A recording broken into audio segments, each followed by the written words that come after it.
Welcome to Alaska Weather, a production of Alaska Public Media and the National Weather Service, Alaska Region.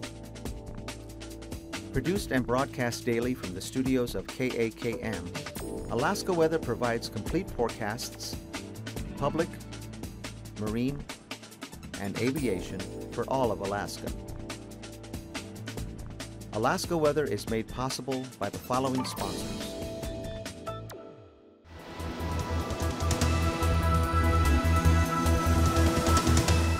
The National Weather Service.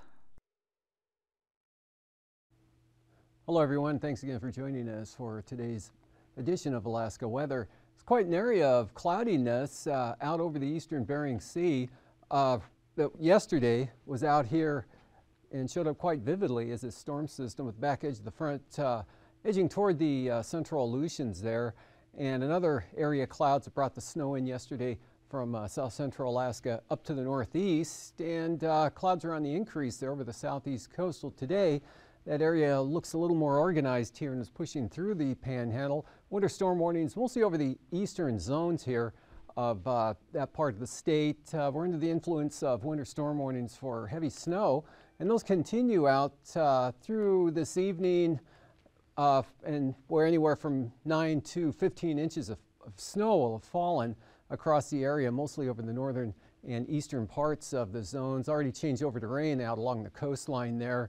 And rainfall amounts anywhere from nearly an inch there at Sitka to about a half inch or 6/10 of an inch at Juneau, all of which fell as snow, and they carried 8 inches on the ground at Juneau this afternoon. Yakutat, 3 inches on the ground, picking up that in the last 24 hours. We can see breaking out behind the front, and a lot of cirrus coming over the top. Strong northwest jet today, 33,000 feet, about 140 knots, coming across ahead of a ridge of high pressure that's underneath this cloud shield, and that is quite an area of moisture coming northward, along with some pretty mild temperatures, up to 52 degrees in Alaska today.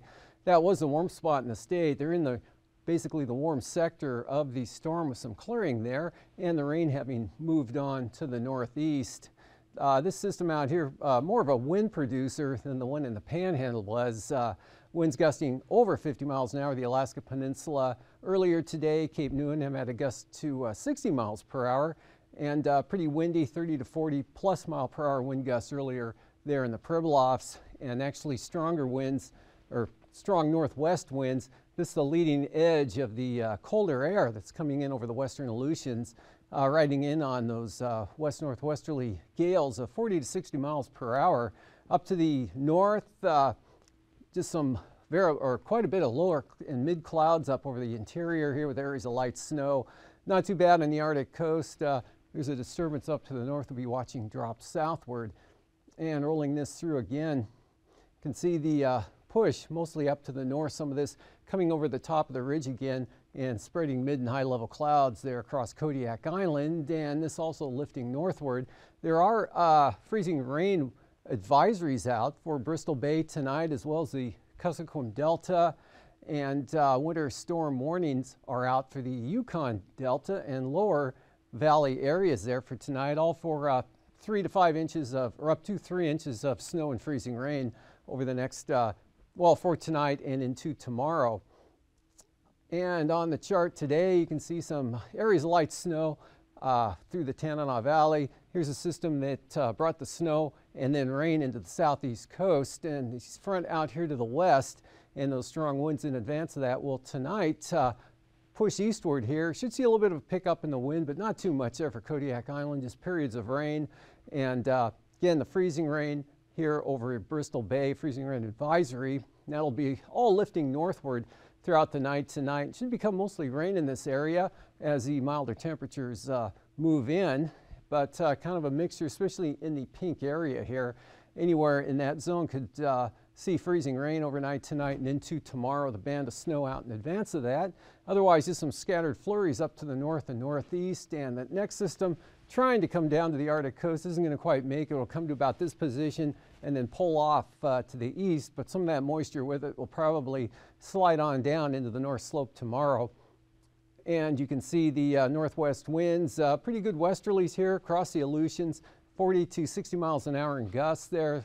Definitely gale force, could be storm force winds here back out over the southwest Bering Sea.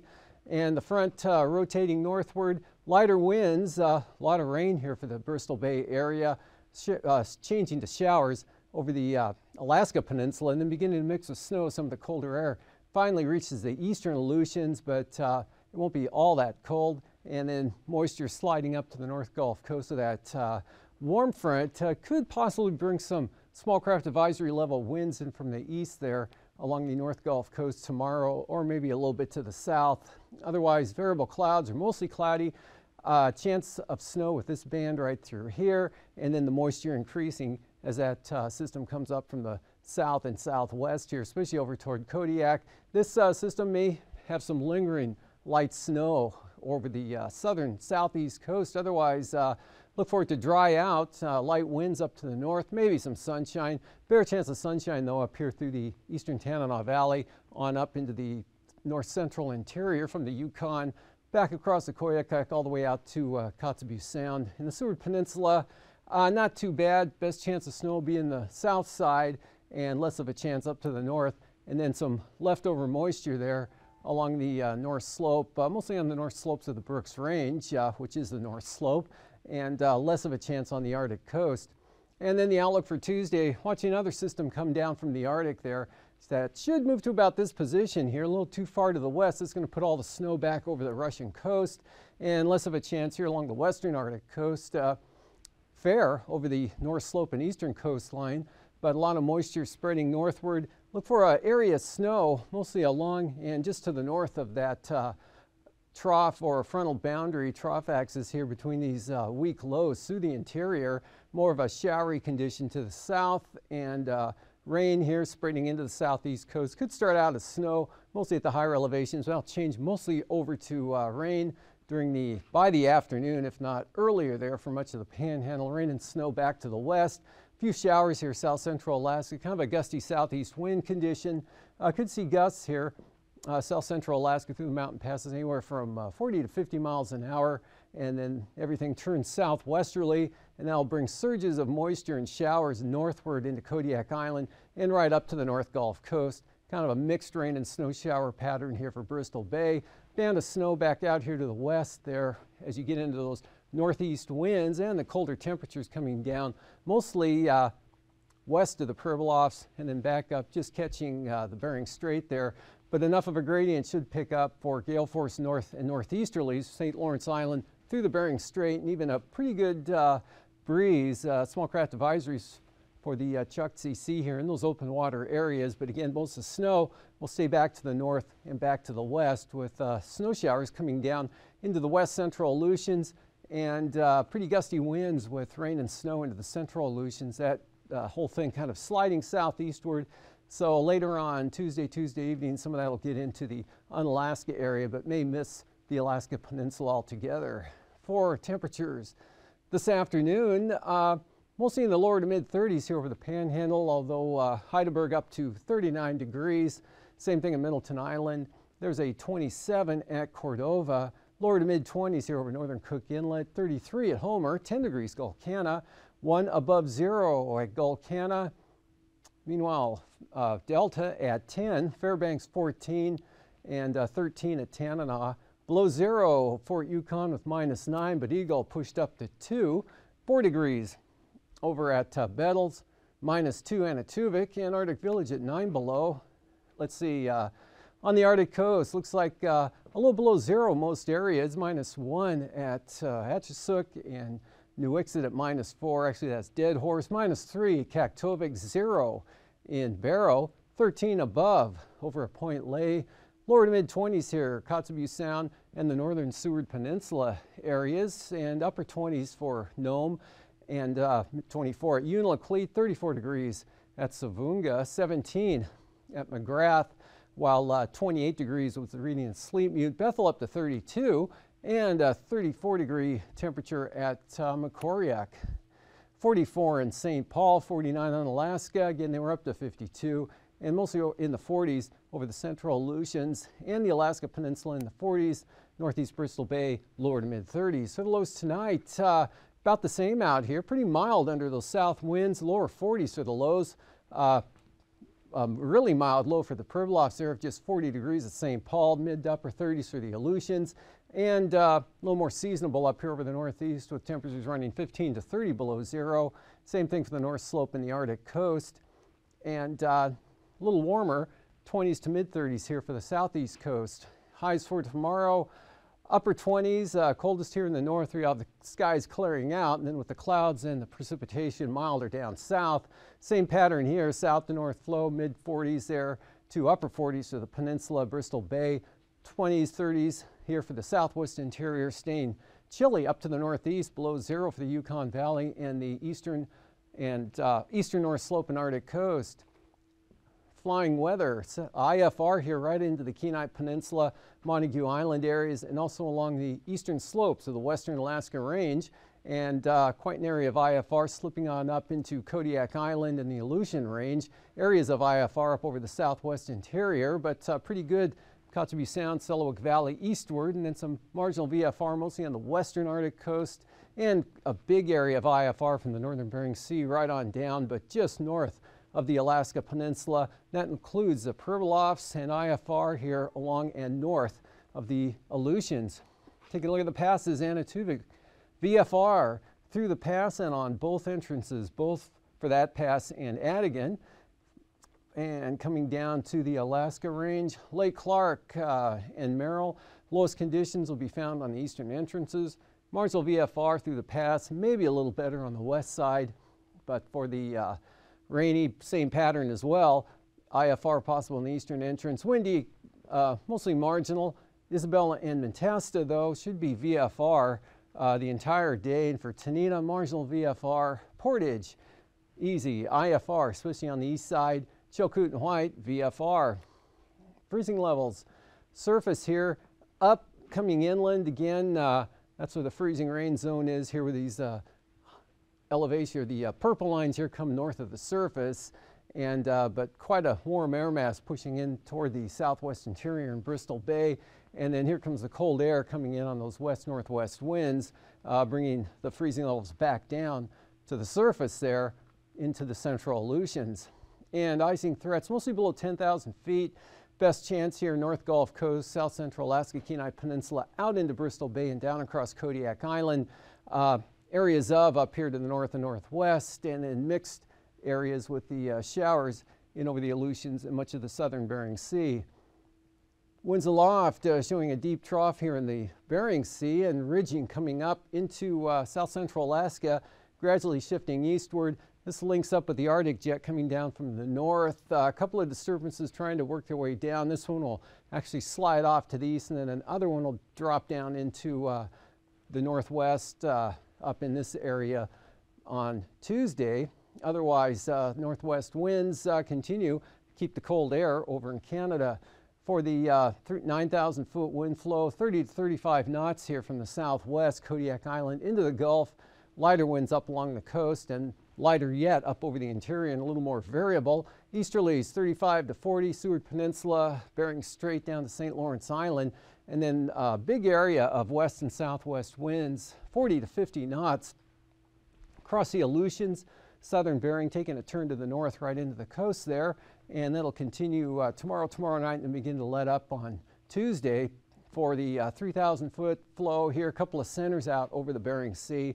Northwest, west-northwest, 50 to 55 knots, drops back to about 35 knots, eastern Aleutians, Alaska Peninsula. But a good southwest flow into the Gulf of Alaska. It takes a turn to the east here, ahead of that frontal boundary in the Gulf tomorrow. Lighter winds over the Panhandle and up across the eastern interior, all the way to that weak low center, which keeps the winds light and variable on the eastern Arctic coast and Brooks Range. But northeasterlies 20 to 35 for the western Arctic coast. Turbulence. Moderate chop, light to isolated moderate chop, possible along the North Gulf Coast. And then with that increasing gradient from east to west here, get a little bumpy across most of south central Alaska, especially along the Alaska Range back to the west and northwest, out over the Bering Sea. Most of the severe turbulence will be out here over the southwest Bering, mostly north of the Aleutians. And after the break, I'll be back with a look at the marine forecasts. Ben, give me a hand. Unfortunately, many of the old treatments can be dangerous. Really, we're going, we're all right. For example, don't rewarm the whole body by putting the victim in a hot shower. A hot shower or tub rewarms the surface of arms and legs. This sends a message to the body that it's okay to open circulation to those cold extremities. Vital warm blood sent from the core rapidly cools as it passes through cold arms and legs. When it gets back to the heart, that shot of cold blood can cause an unusual heartbeat, which results in the heart muscle starting to shiver rather than pump. The patient then has a heart attack. Another old treatment is to give alcohol. It's also dangerous. Like a hot shower, it fools the body into thinking it's warm when it isn't. Want to give him some coffee? In fact, any liquid can be dangerous Hot liquids. because the hypothermia victim is not just cold. He may also be in shock, and you can't give any liquid to a shock victim. He could throw it up, draw the vomit into his lungs, and die from aspiration pneumonia. Let's be real easy with him. So, to treat hypothermia safely, be slow and gentle. How you feeling, Hank? Don't jar the victim. A hypothermia victim who is being rewarmed should be treated very gently. A sudden jar or shock can also cause an apparent heart attack. It is a fact that even though treatment is progressing, a hypothermia victim's body temperature continues to drop before it starts to rise again. The victim is very vulnerable at this time. Nice and easy now. To rewarm a hypothermia victim, use only those treatments that are always safe. The first part of treatment is to take them out of the cold to prevent further heat loss. At this point, the body may not be able to rewarm itself. Blankets will not rewarm a cold body. They only insulate. You need a heat source. First, wrap the cold arms and legs to keep them from rewarming too quickly as you attempt to rewarm the body core of the victim. Then, rewarm the high heat loss areas, the head, neck, armpits, sides, and groin of the victim. The most effective, safe way to rewarm hypothermia victims in the field is to use warm objects and body-to-body rewarming.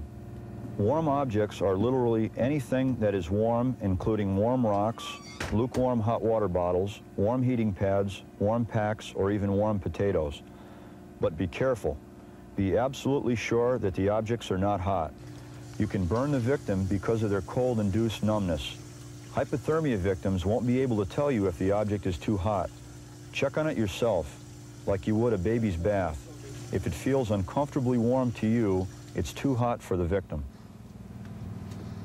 This one towel. Let's get this under his neck. Got a stocking cap ready? Yes. Hold his head up and slide it on. Okay, take it easy. Okay. Okay, Hank, lay your head down nice and easy. Okay.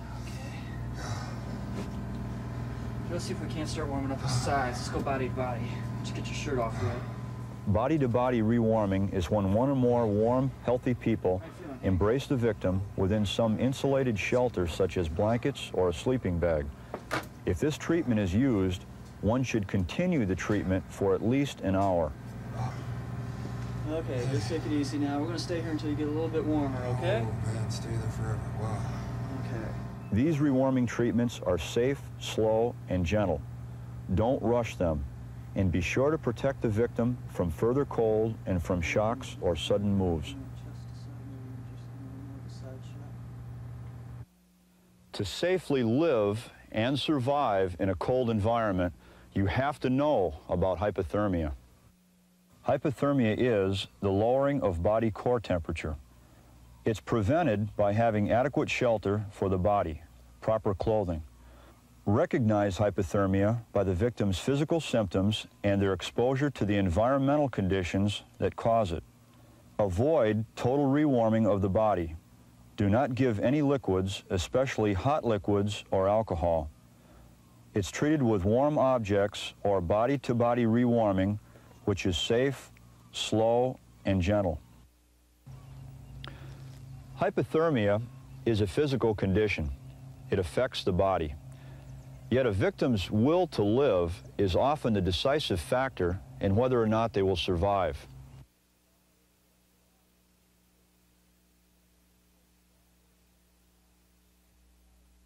Well, I always thought survival was physical. You know, if you was really strong, you could make it. But for some reason, I just said to myself, oh, heck, I'm breathing, I'm alive, I'm going to stay with it as long as I can. I did have a lot of water in my suit. I already had hypothermia before I hit the beach. And mainly, it was really hard because I couldn't swim. I didn't have no goal. It was just lay back in the water for the night and see where I was in the daytime. And of course, I didn't know if I'd be near land or not. I was hoping I would be. And it just got to be a battle with myself on thinking of the positive things. It's a fact that people with mild cases of hypothermia have apparently given up and died, while others have survived under conditions we'd never believed possible.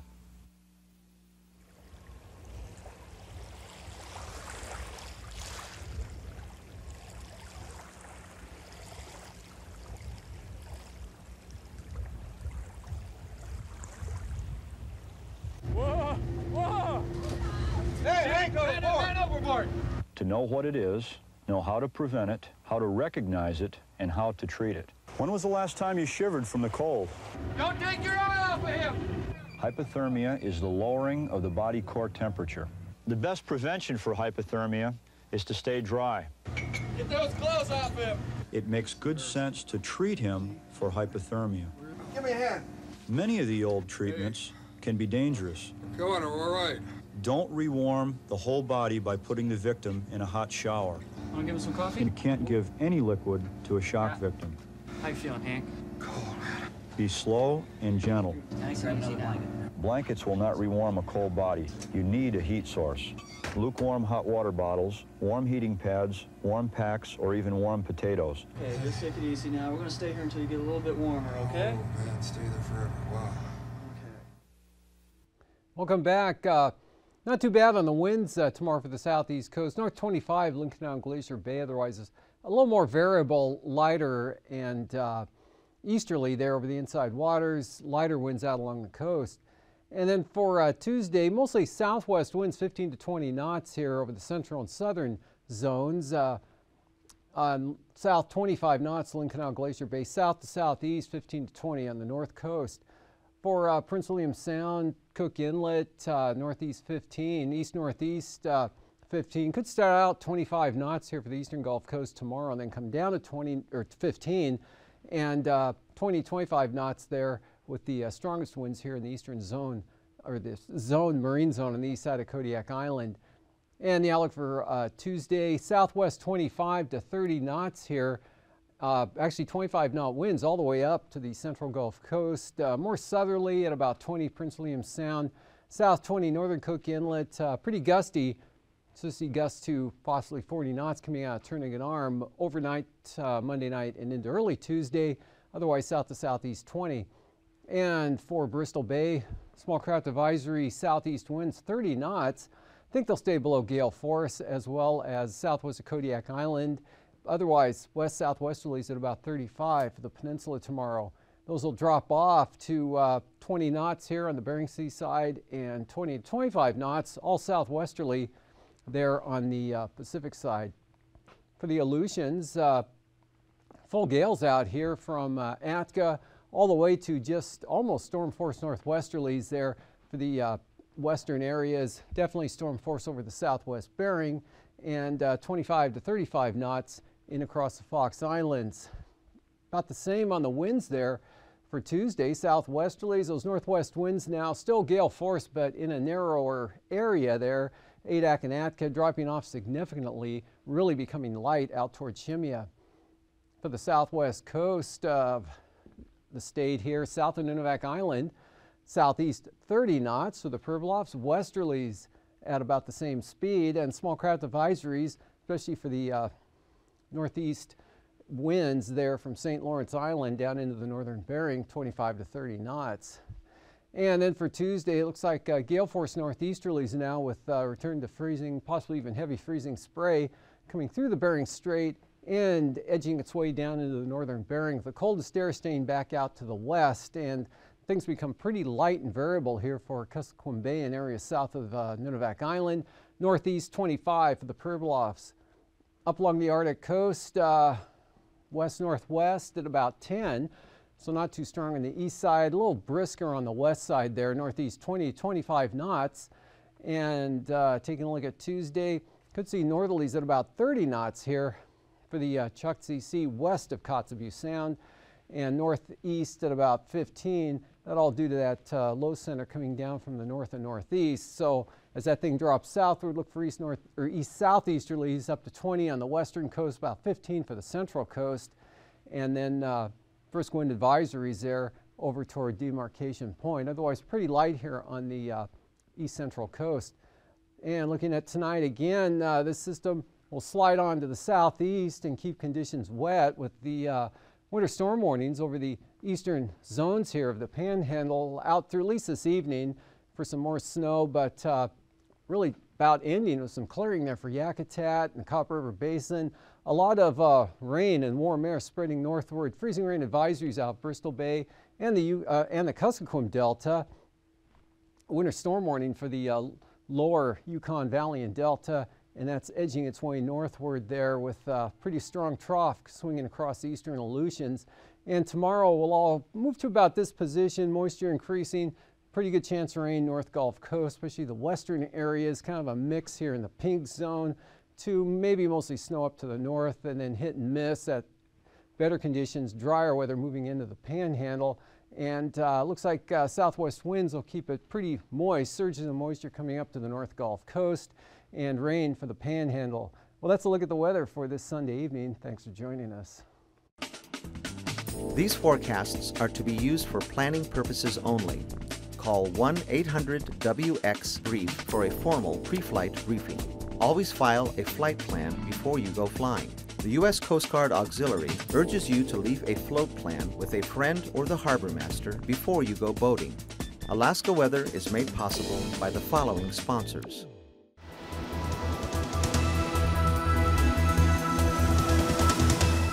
The National Weather Service.